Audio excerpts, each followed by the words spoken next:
আমাদের মূলত আজকে হব বাংলাদেশের বাংলা কাব্যধারা, বাংলা কথা সাহিত্যের ধারা, একই সঙ্গে ত্রিপুরার যে কাব্যধারা এবং ত্রিপুরার যে কথা সাহিত্যের ধারা, এই দুটো নিয়েও আমাদের আসলে কথা হবে।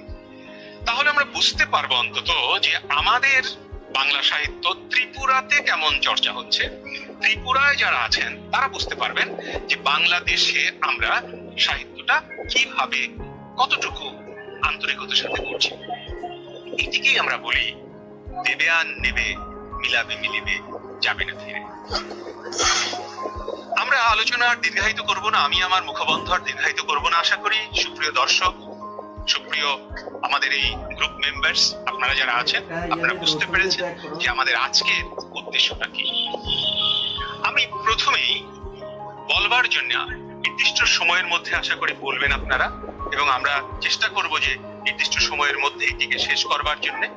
আমি প্রথমেই যেটি বলবো যে বাংলাদেশের বাংলা কাব্যধারা এটি কেমন, কতটুকু এগিয়েছে, কোথা থেকে শুরু হলো, আমরা কি বলবো, আমি অনুরোধ করব কবি, প্রাবন্ধিক, অধ্যাপক ফারুক সুমন আপনাকে শুরু করবার জন্য। অশেষ ধন্যবাদ বরেণ্য লেখক, গবেষক, অধ্যাপক ডক্টর সৌমিত্র শেখর স্যার।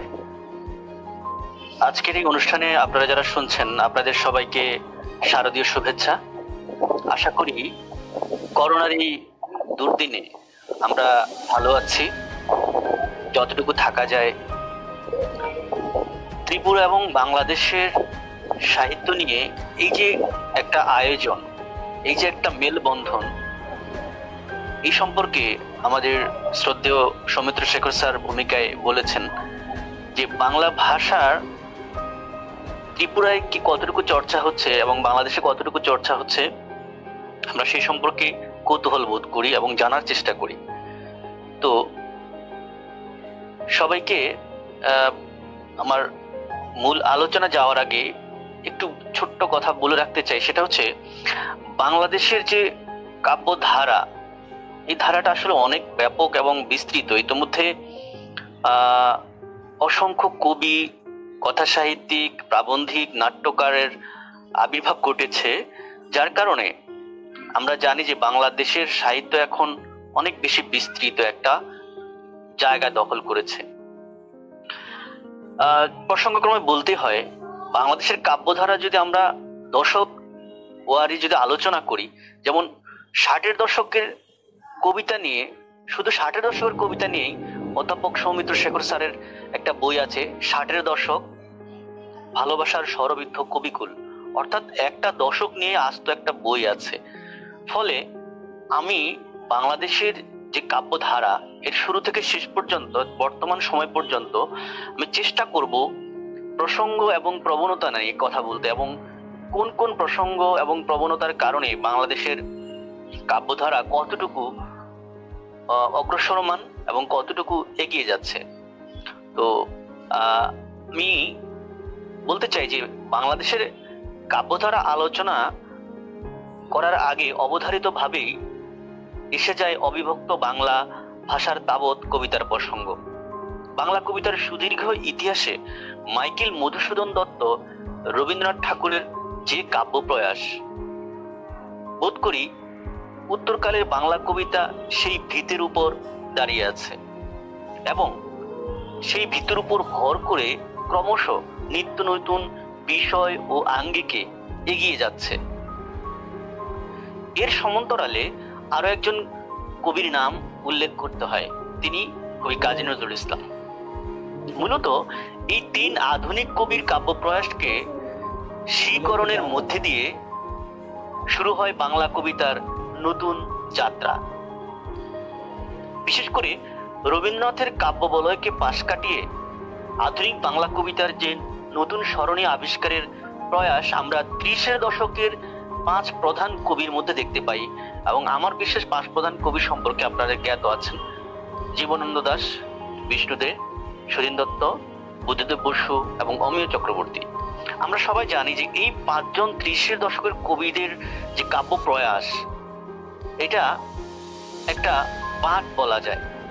অর্থাৎ বাংলা কবিতা একটা নতুন সরণির দিকে সরণি হয়ে যাত্রা শুরু করলো। এটা বলতে দ্বিধা নেই যে আজ পর্যন্ত আধুনিক বাংলা কবিতার যে প্রবহমানতা, যে যাত্রা, এটা মূলত 30-এর দশকের যে বাংলা কাব্য বাঁক, এটার উপরে দাঁড়িয়ে আছে। এবং এখন পর্যন্ত বাংলা আধুনিক কবিতা আমরা যেটা চর্চা করছি, এই কবিতা এই 30-এর দশকের কাব্য ভাষা এবং কাব্য প্রকরণের ভিতের উপর দাঁড়িয়ে ক্রমশ নিত্য নতুন নিরীক্ষার মধ্যে দিয়ে এগিয়ে যাচ্ছে।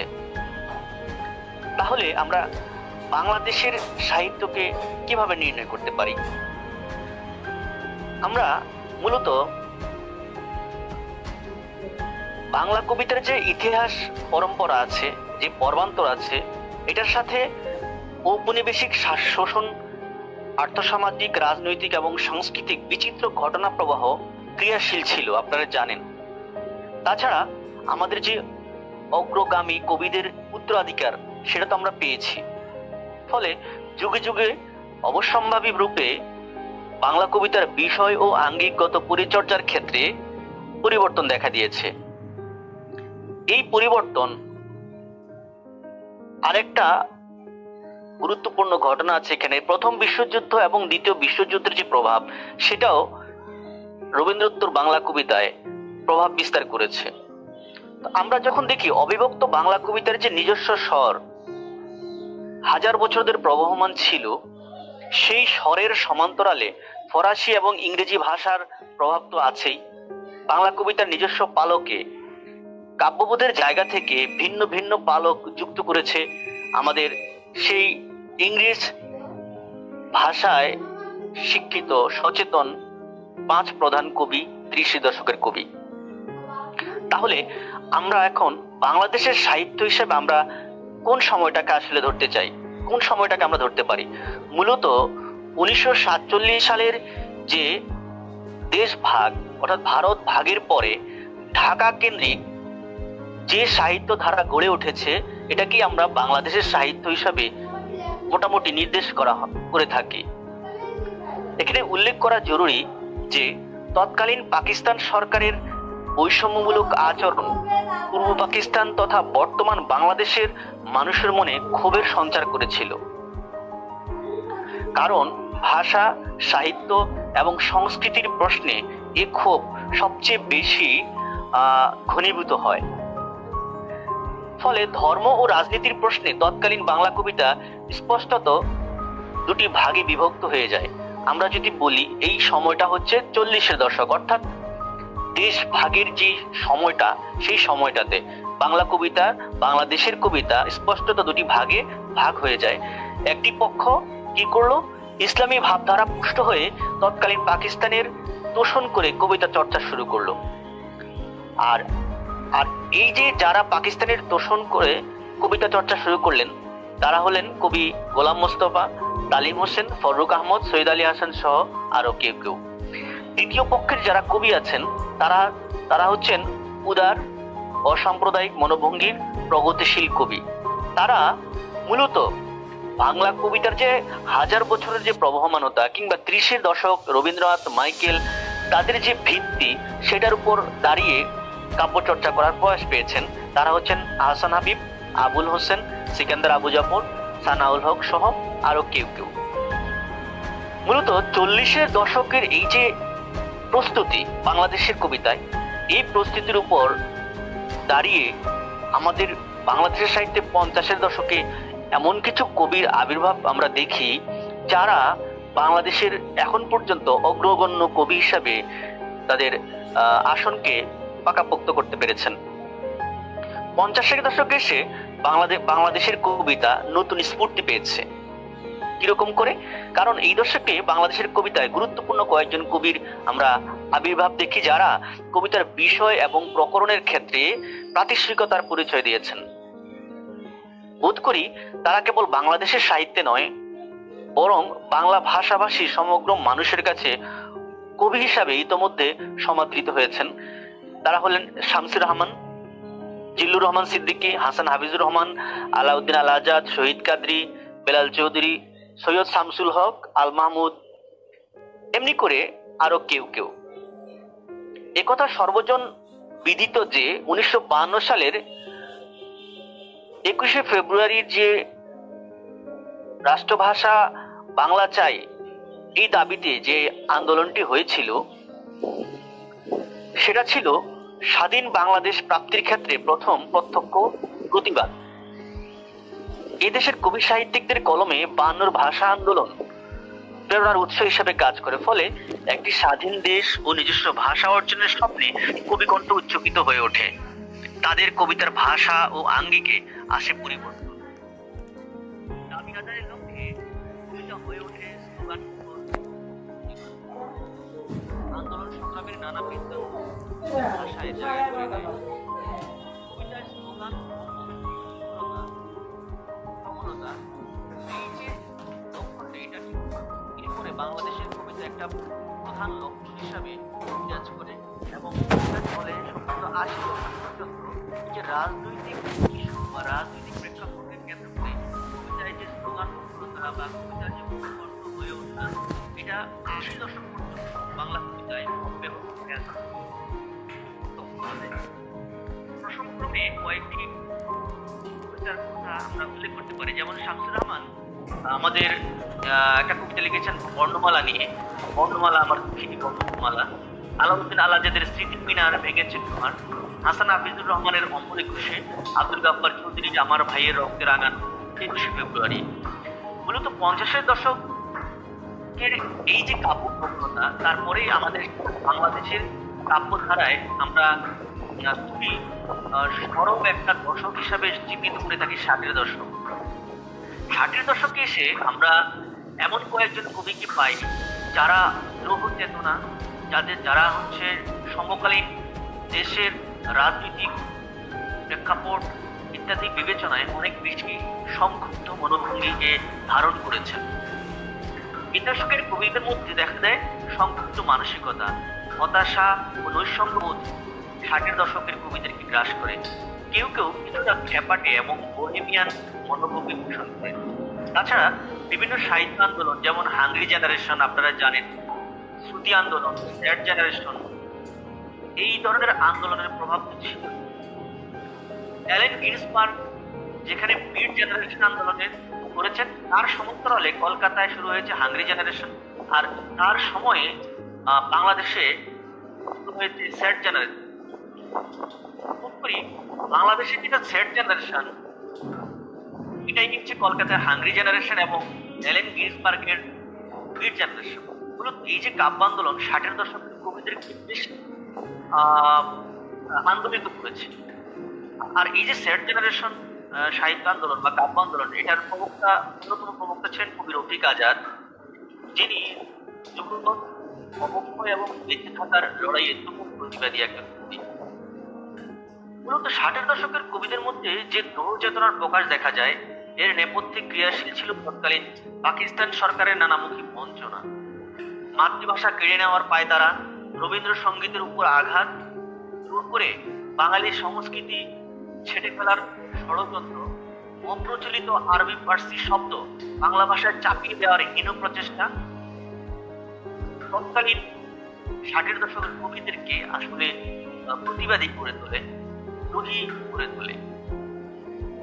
তো এছাড়া ফরাসি প্রতীকবাদী কবিদের প্রভাবও ছিল, যেমন ফরাসি প্রতীকবাদী কবি বোদলেয়ার, মালারমে, ভ্যারলে, এই কবিদের প্রভাব বাংলাদেশের 60-এর দশকের কবিদের বেশি নেতিবাচকতা কিংবা হতাশা কিংবা নৈসঙ্গতার মধ্যে ফেলে দেয়। ফলে আমরা দেখি কবিদের কণ্ঠে বা কবিদের লেখায় এই বৈশিষ্ট্যগুলো ফুটে ওঠে। আমি এখানে ইচ্ছা করলে অনেক কবির কবিতা কোটেশন আকারে উপস্থাপন করতে পারতাম, যেহেতু আসলে অসংখ্য কবির প্রসঙ্গ আসবে, ফলে আমি কবিতা উল্লেখ করছি না এখানে। 60-এর দশকের এইরকম উল্লেখযোগ্য কিছু কবি আছে যাদেরকে আমরা স্মরণ করতে পারি, যেমন আব্দুল মান্নান সৈয়দ, রফিক আজাদ, আব্দুল্লাহ আবু সাইদ, নির্মলেন্দু ঘোষ, মহাদেব সাহা, আবুল হাসান, মোহাম্মদ রফিক, আসাদ, হেলাল হাফিজ, মোহাম্মদ আরো কেউ কেউ। 60-এর দশকে আরো একটা গুরুত্বপূর্ণ ব্যাপার আছে, সেটা হচ্ছে 60-এর দশকে কিছু গুরুত্বপূর্ণ পত্রিকা, লিটার ম্যাগাজিন 60-এর দশকের কাব্য আন্দোলন বা কাব্য ধারাকে আরো বেশি মানে প্রবলতর করেছে, আরো বেশি সমৃদ্ধ করেছে। যেমন আমরা কয়েকটি পত্রিকার কথা উল্লেখ করতে হয় আমাদের: কণ্ঠস্বর, স্বাক্ষর, সাম্প্রতিক, প্রতিধ্বনি, বক্তব্য, যুগপৎ। এই পত্রিকাগুলো 60-এর দশকের কবিতা চর্চায় বেশ প্রভাব বিস্তারিত। 60-এর দশকে ধ্রুব চেতনা বা সমকালীন রাজনৈতিক কিভাবে কবিতায় এসেছে তার দু একটা উদাহরণ আমরা কিন্তু দিতে পারি। যেমন শামসুর রহমানের গুরুত্বপূর্ণ এক কবিতা আসাদের ষাট, যেটা আসাদকে নিয়ে লেখা। আবু জাফরের সংগ্রাম চলবেই, মোহাম্মদ মনিরুজ্জামানের শহীদ স্মরণে, এর মুরব্বীদের হুলিয়া। এই কবিতাগুলো আমরা কিন্তু বহিমিয়ান জীবন বা সমকালীন যে রাজনৈতিক পিরিয়ড, এগুলোরই আসলে বহিঃপ্রকাশ বলতে পারি। 60-এর দশকের পরেই অত্যন্ত গুরুত্বপূর্ণ একটি দশক, 70 দশক। আপনারা জানেন, স্বাধীন সার্বভৌম বাংলাদেশ প্রাপ্তির ক্ষেত্রে 70-এর দশক খুবই গুরুত্বপূর্ণ। কারণ জাতির জনক বঙ্গবন্ধু শেখ মুজিবুর রহমানের ডাকে সাড়া দিয়ে এদেশের লক্ষ লক্ষ মানুষ যুদ্ধে ঝাঁপিয়ে পড়েছিল এবং স্বাধীনতা অর্জন করেছিল। ফলে খুব স্বাভাবিকভাবেই বাংলাদেশের ইতিহাসের প্রেক্ষাপটে এই 70-এর দশকটি আমরা মনে করি এই 60-এর দশক 70-এর দশকের যে কবিকুল যারা কবিতা লিখেছেন তাদের কাব্য প্রবণতাটা কেমন ছিল আমরা সেখানে একটু নজর দিতে পারি। মূলত 1971 সালের মহান মুক্তিযুদ্ধের মধ্যে দিয়ে বাংলাদেশে একটি স্বাধীন সার্বভৌম রাষ্ট্র হিসেবে এই স্বাধীনতা অর্জনের পিছনে যে আত্মত্যাগ, লড়াই, সংগ্রাম অব্যাহত ছিল, সেসবের প্রতিফলন দেখা যায় শিল্প সাহিত্যে। আমরা দেখি সেসবের প্রতিফলন দেখা যায় 70-এর দশকের বাংলা কবিতায়। যেমন আছে যুদ্ধের উন্মাদনা, তেমনি আছে স্বপন হারানোর আর্তনাদ, একটি মানচিত্র।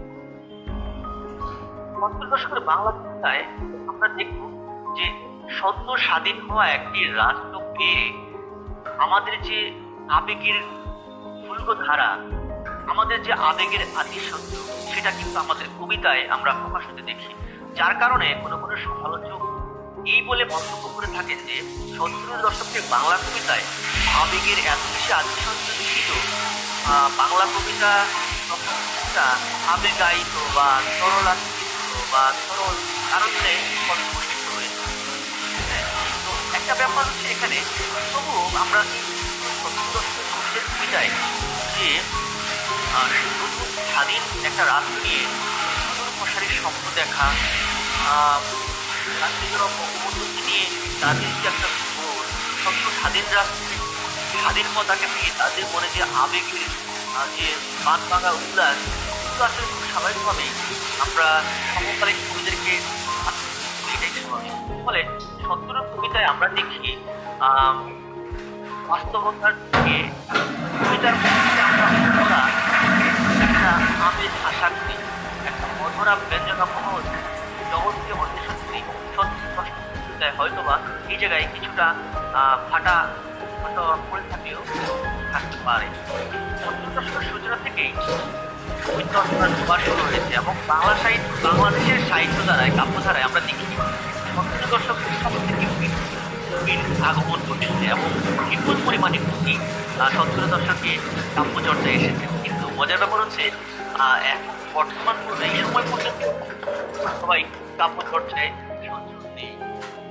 আমরা যদি 70-এর পরে সংক্ষেপে 80-র দশকে চলে আসছি, আমরা দেখব 80-র দশকের কবিদের মধ্যে 70-এর দশকের কবিদের মতো সেরকম আবেগের যে মিশে যাওয়া অবস্থা সেটা ছিল না। কারণ 80-র দশকের কবিদের মধ্যে আবেগের রশিকে টেনে ধরার একটা প্রবণতা আমরা খেয়াল করি।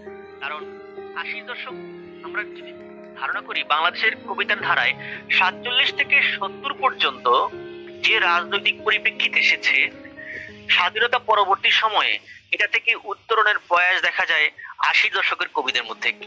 কারণ 80 দশকের কবিরা তার থেকে সচেতন ভাবে আলাদা হতে চেয়েছেন। তারা 60-এর দশকের ন্যায় পুনরায় লিটল ম্যাগাজিন কেন্দ্রিক সাহিত্য চর্চায় নিপুণ হয়েছেন। বিশেষ করে 80 দশকের শেষের দিকে কিছু কিছু লিটল ম্যাগাজিন প্রকাশিত হয়েছে, যে লিটল ম্যাগাজিন গুলোকে কেন্দ্র করে পুনরায় মৌলিক কাব্য চর্চার দিকে আমরা মনোযোগ আকর্ষণ করতে দেখি আমাদের 80 দশকের কবিদের মধ্যে।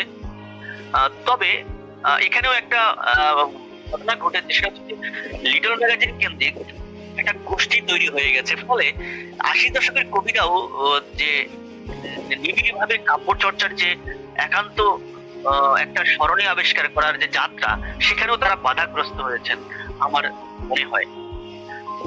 80 দশকের পরে আসছে 90 দশক। আমার যেটা মনে হয় 80 দশকের কবিতায় বিষয় ও প্রকরণে আমরা যে সংহত কাব্য প্রয়াস লক্ষ্য করি, 90 দশকে এসে একঝাঁক কবি তারা নিজেদেরকে সেই কাব্যযাত্রায় সচেতন ভাবে যুক্ত করতে পেরেছেন। কারণ কবিতার শব্দ বুননে তারা সচেতন।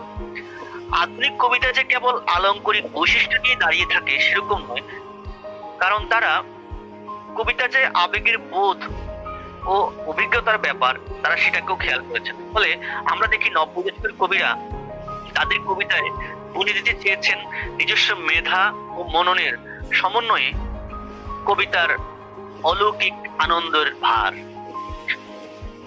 90 দশকে কাব্যচর্চার শুরুতে আমরা দেখি যে অনেকেই কাব্যচর্চায় এসেছেন, কিন্তু আসলে এই মুহূর্তে একটা কথা বলতে হয়, বাংলার কাব্য নামে হুমায়ুন কবিরের একটা বই আছে, যেখানে তিনি বলেছেন যে বাংলার প্রাকৃতিক যে সৌন্দর্য বা জলবায়ু আবহাওয়া এমন অনুকূলে, আবেগ সঞ্চার করার ক্ষেত্রে এমন অনুকূলে যে আমাদের বাংলাদেশে কবিদের অনেক বেশি সংখ্যক কবি আমরা পাই, কিন্তু শেষ অবধি শেষ পর্যন্ত আসলে কাব্য চর্চায় খুব কম কবি আসলে শেষ পর্যন্ত টিকে থাকতে পারেন। তো 90 দশকে আমরা এরকম কিছু কবির নাম উল্লেখ করতে পারি, যেমন কবি আলফ্রেড খোকন, আশরাফ রোকন, ওবায়দা আকাশ, কাজল কানন, কুমার চক্রবর্তী, আসলে অনেকেই আছেন, অনেক দীর্ঘ এই তালিকা। তো আমরা যদি 90 দশক থেকে 00 দশকে আসি, 00 দশক সম্পর্কে বলতে চাই আমি এই জায়গায় যে 00 দশক এবং 90 দশক আমার কেন জানি মনে হয় যে কাব্য চর্চার ক্ষেত্রে এই 2 দশকের কাব্য যে সাধনা প্রায় কাছাকাছি। ফলে 00 দশক নিয়ে যে কথাগুলো আমি বলবো এটা আসলে 90 দশকের কবিদের ক্ষেত্রেও প্রযোজ্য বোধ করি। কারণ 00 দশকে কবিদের যে ছন্দ প্রয়াস কিংবা প্রকরণিক যে প্রয়াস, এগুলো 90 দশকের কবিদেরই এক ধরনের ধারাবাহিকতা। যেমন রবীন্দ্র পরবর্তী বাংলা কবিতার সবচেয়ে আলোচিত 2টি দশক যদি আমরা ঠিক করি, সেটা হচ্ছে একটা হচ্ছে 30-এর দশক আর একটা হচ্ছে 60-এর দশক বাংলাদেশের বিবেচনায়। এই 2টি দশক কেন আলোচিত এবং কেন গুরুত্বপূর্ণ সেটা সমজদার কবিতার পাঠক আপনারা যারা আছেন জানেন। সেই তুলনায় 00 দশকের কবিগণ কোনো ইশতেহার নিয়ে কাব্য চর্চায় আসলে তারা অবতীর্ণ হননি। তারা কোনো তত্ত্ব কবিতার মগজে বুনে দিতে তৎপর নন, তারা একলা চলরে এরকম একটা ভাবনায় নিপতিত। তাই বলে সংঘবদ্ধ চর্চা থেকে দূরে এমনটিও নয়। আমরা দেখি যে 80 দশকের শেষের দিকে লিটল ম্যাগ কেন্দ্রিক যে গোষ্ঠীবদ্ধতা তৈরি হয়েছে, এটা 90-এও ছিল এবং 00 দশকেও আছে, যার কারণে বাংলাদেশের কাব্যধারায় লিটল ম্যাগ কেন্দ্রিক যে কাব্য চর্চা হয়েছে সেখানে এখনো আমরা সত্যিকারের স্বর সুচিহ্নিত করার সুযোগ এখন আমাদের হয়নি। কারণ এখনো আমরা বলতে পারি না খুব সুস্পষ্ট ভাবে যে তিনি পরীক্ষিত কবি কিংবা তিনি প্রতিষ্ঠিত কবি কিংবা তিনি আগামী দিনের উজ্জ্বল কবি। এই কথাটা আসলে এখনো বলার মতো সময় আমরা আসেনি। তবু আমরা প্রবণতাগুলো নিয়ে কথা বলতে পারি। 00 দশকের কবিদের মধ্যে আমরা দেখি বিষয় নির্বাচনে অগ্রজদের কাছ থেকে তারা ভিন্ন মনোভঙ্গির পরিচয় দিচ্ছেন। সত্য, তবে তা কতটুকু এখনই নির্ণয় করার সময় হয়নি। সমকালীন দেশীয় ও আন্তর্জাতিক পরিমণ্ডলের নানা রাজনৈতিক ঘটনা তাদের কবিতার বিষয় ও ভাষাকে খুব বেশি নিয়ন্ত্রণ করেনি। যুদ্ধ বিগ্রহ, রাজনৈতিক আগ্রাসন, ধর্মীয় বিভেদ ও উন্মাদনা তাদের কবিতায় এসেছে আভাসিক ইঙ্গিতে। এতে তারা সময়োচ্যুত, এ কথা বলা যাবে না। এক্ষেত্রে তাদের বক্তব্য ব্যক্তিগত সুখ দুঃখের সমান্তরালে প্রকাশ পেয়েছে। এতে তারা সময়োচ্যুত, এ কথাও বলা যাবে না। মূলত কবিতার বিষয়কে তারা নিজ নিজ কল্পনা এবং আবেগ ও বুদ্ধির ছাঁচে ফেলে তারপর ভাষারূপ দিতে চেয়েছেন। বিশেষ করে শব্দ নিয়ে অতিরিক্ত পরীক্ষা নিরীক্ষা শূন্য দশকের কবিদের কবিতাকে এক ধরনের দুর্বোধ্যতায় ফেলে দিয়েছে, যার কারণে সাম্প্রতিক এই সময়ে কেউ কেউ মনে করেন যে শূন্য দশক কিংবা দ্বিতীয় দশক এখন যেটা চলছে, এই দশকের কবিরা অনেক বেশি নিরীক্ষা করতে গিয়ে পাঠক বিচ্ছিন্ন হয়ে পড়েছেন বা কবিতা দুর্বোধ্য হয়ে পড়ছে। কবিতা এই জায়গায় হয়তোবা শূন্য দশক কিংবা দ্বিতীয় দশকে এসে এই দুর্বোধ্যতার কথা বলে হয়তোবা এখানেও এক ধরনের বাঁক তৈরি হতে পারে বলে আমি মনে করি। অর্থাৎ বাংলা দেশের কবিতায় শূন্য দশক কিংবা দ্বিতীয় দশকে এসে একটা নতুন বাঁক হয়তোবা তৈরি হতে পারে। কারণ আমরা খেয়াল করে আমরা যদি দেখি, জীবনানন্দ দাশের কবিতায়ও কিন্তু সময়ে দুর্বোধ্যতার অভিযোগে কিন্তু অভিযুক্ত হয়েছে, এবং সে সময়ে আমরা অনেকেই আমাদের যারা কাব্য সমালোচক ছিলেন তারা কিন্তু জীবন দাশের কবিতাকেও এড়িয়ে যাওয়ার প্রবণতা দেখিয়েছেন। ফলে আসলে কবিতার ব্যাপারে খুব চূড়ান্ত করে কথা বলাটা এখনই আমাদের এই সুযোগ নেই। দীর্ঘক্ষণ কথা হলো, আসলে আমি আর দীর্ঘ করতে চাই না, কারণ আমি শ্রদ্ধেয় অধ্যাপক সৌমিত্র শেখর স্যারকে আসলে স্যারের আনুকূল্য এবং উৎসাহে আমি আজকে এই প্রোগ্রামে এই ধরনের একটা আর্টিকেল রেডি করে, কারণ এটা অনেক বিস্তৃত একটা ব্যাপার, এটা অনেক সুবিস্তৃত একটা ব্যাপার। ভার্চুয়ালি এই ধরনের আর্টিকেল উপস্থাপন করে যারা শুনবেন তারাও অনেক ধৈর্যের পরিচয় নিশ্চয়ই দিবেন। অত্যন্ত সমঝদার মানে দর্শক শ্রোতা ছাড়া হয়তো আপনাদের কারো ভালো নাও লাগতে পারে। তবুও আমি শেষ কথাটি বলতে চাই যে আজকের এই যে আয়োজন, এই আয়োজনের যিনি সূত্রধর, যিনি এই আঁকোটা তৈরি করে দিচ্ছেন, সৌমিত্র স্যার এবং ত্রিপুরার আপনারা যারা আছেন, আমি আপনাদের কাছে এটুকু বলতে চাই আমি আপনাদের সাথে আছি, এবং আগামীতে এই যে মহৎ কাজগুলো, বাংলা ভাষার যে সাঁকো বন্ধন বা সাঁকো তৈরি করার যে প্রয়াসটা, এটার সাথে আমি যুক্ত থাকি এবং যারা জড়িত আছেন এর সাথে সবাইকে সাধুবাদ জানাই। আমি এইটুকুই আজকে বলতে চেয়েছি এবং সবাইকে ধন্যবাদ।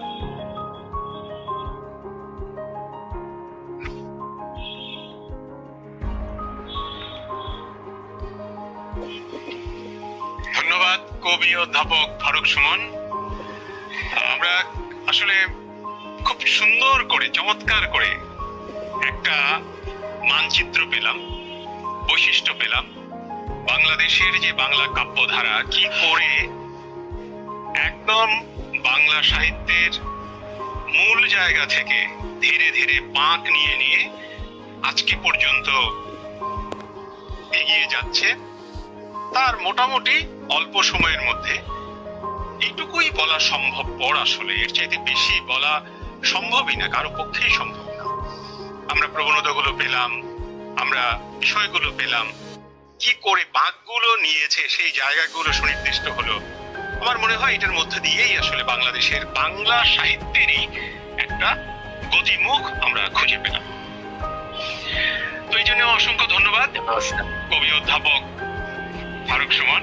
আমরা চেষ্টা করব এই আলোচনাগুলো করার জন্য। আমাদের এই আলোচনাগুলো আসলে স্বাভাবিকভাবেই সেমিনার জাতীয় যে আলোচনা, এই আলোচনায় নির্দিষ্ট কিছু মানুষই থাকেন, তাদের দিকেই আমরা তাকিয়ে আছি, তাদের মধ্য দিয়েই আমরা আসলে এগোবো।